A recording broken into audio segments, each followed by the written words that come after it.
दोस्तों, एक गांव में गोलू नाम का एक नौजवान लड़का रहता था। जैसा उसका नाम था वैसा ही उसका स्वभाव भी था, एकदम भोला। वह ज़्यादा दिमाग नहीं लगाता था। जैसा उसके घर वाले और लोग उसे बोल देते थे वैसा ही वह कर देता, और जो उसे लगता बिना सोचे समझे लोगों के सामने वही बोल देता। गोलू के घर की आर्थिक स्थिति काफ़ी अच्छी थी। उसके पिता के पास खेती करने के लिए पर्याप्त ज़मीन थी, उसमें अच्छी खासी फसल हो जाती थी।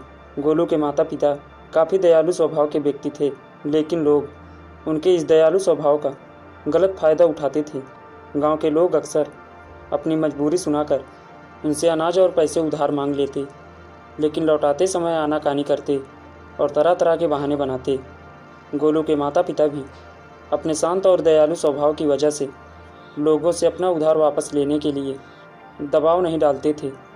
इस तरीके से दोस्तों, रिश्तेदारों और गांव वालों के बीच उनके बहुत से पैसे उधार के रूप में फंस चुके थे। इसके बावजूद अब भी अगर उनके पास कोई अपनी मजबूरी सुनाकर रोने लग जाता तो वह उसे भी धन या पैसे उधार देकर उसकी मदद कर देते।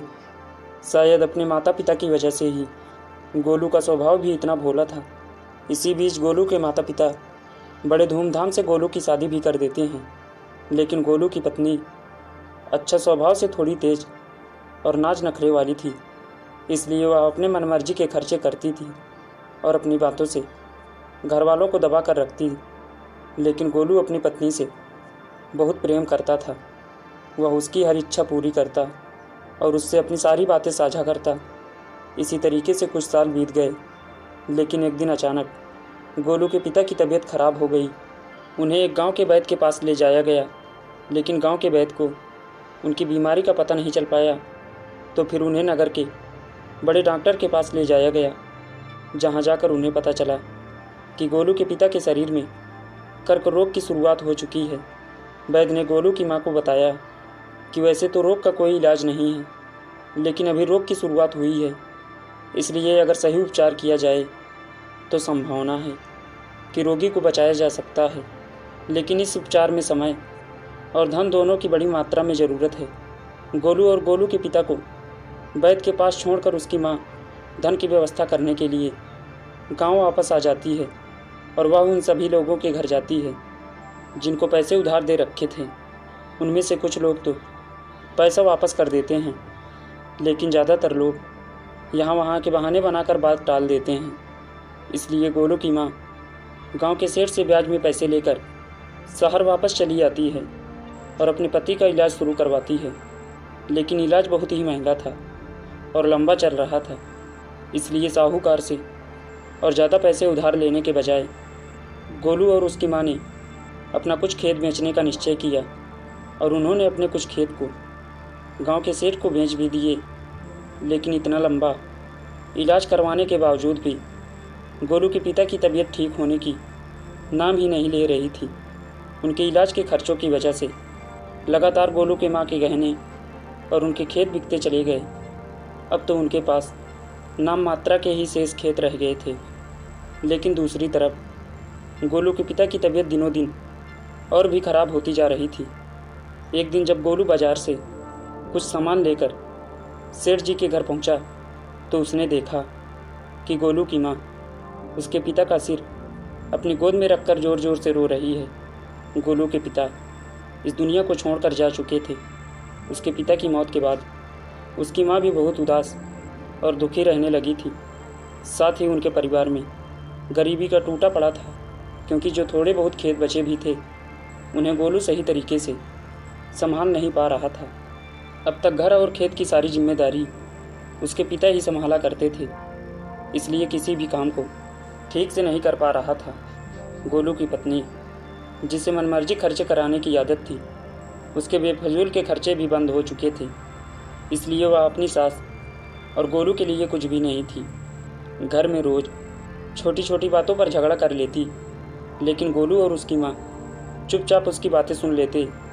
गोलू अपने साधारण स्वभाव की वजह से अपनी सारी कमजोरियों, पिछली गलतियों और सारी बेवकूफ़ियों के बारे में अपनी पत्नी को बता देता। बाद में पत्नी उसकी इन्हीं बेवकूफ़ियों के बारे में बोलकर उसे ताने मारती, और कई बार तो अपने मायके वालों के सामने उसे जलील भी करती। गोलू को लगता था कि अगर वह अपने दोस्तों और रिश्तेदारों से अपनी मजबूरी और दुख के बारे में बात करेगा तो लोगों से उसे सहानुभूति और मदद मिलेगी, लेकिन लोग उसकी मजबूरी सुनकर उसके सामने तो उसे बेचारा कहते, लेकिन बाद में उसका मजाक उड़ाते कि कैसा बेवकूफ़ इंसान है, इसका बाप भी बेवकूफ़ था और यह भी बेवकूफ़ है, हम इसकी मदद कैसे कर दें, ये लल्लू इंसान हमारे पैसे वापस कैसे करेगा। इसी तरह से लोग उसकी पीठ पीछे उसके बारे में तरह तरह की बातें करते और उसका मजाक बनाते हैं। लोग गोलू और उसकी माँ के सामने अच्छी अच्छी सलाह तो देते, लेकिन कोई भी असलियत में उसकी मदद करने के लिए उसके सामने नहीं आता था। ऐसे ही एक दिन अचानक रात में गोलू की माँ के सीने में दर्द उठा और वह भी भगवान को प्यारी हो गई। इस घटना के बाद से गोलू बहुत ही उदास और परेशान रहने लगा। काम तो वह पहले से ही ठीक से नहीं कर पाता था, लेकिन अपनी माँ के जाने के बाद अब वह अपने घर में ही उदास और बड़ा दुखी होकर रहता था। इस बात पर उसकी पत्नी उसे दिन भर ताने मारती और पड़ोसियों से उसकी बुराई करती। वह कहती जैसे इसके माँ बाप ने काम में डरपोक थे, वैसा ही ये भी है।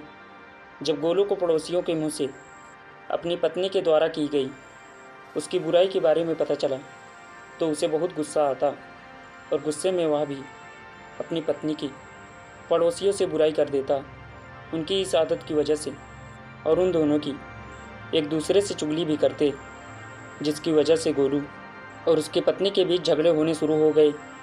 एक दिन झगड़े के दौरान उसकी पत्नी घर छोड़कर अपने मायके चली गई और यह धमकी दे गई कि वह अब कभी वापस नहीं आएगी। पत्नी के जाने के बाद गोलू और भी अकेला पड़ गया और वह पूरे दिन दुखी होकर अपने भाग्य को कोसता रहता। कई बार तो उसे विचार आता कि अब आत्महत्या ही कर लेता हूँ, लेकिन फिर वह कुछ सोच कर रुक जाता।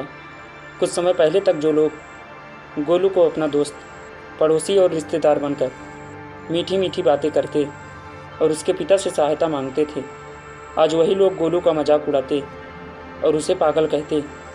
अंदर से दुखी और पूरी तरह से टूट चुका था गोलू बस किसी तरह से अपना जीवन काट रहा था। लेकिन एक दिन गोलू के गांव में एक बहुत ही प्रसिद्ध महात्मा आते हैं।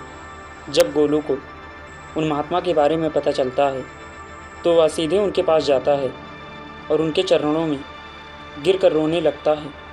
महात्मा गोलू को उठाते हैं और उससे उसके इस असीम दुख का कारण पूछते हैं तो गोलू अपने परिवार की सारी कहानी महात्मा जी को कह सुनाता है।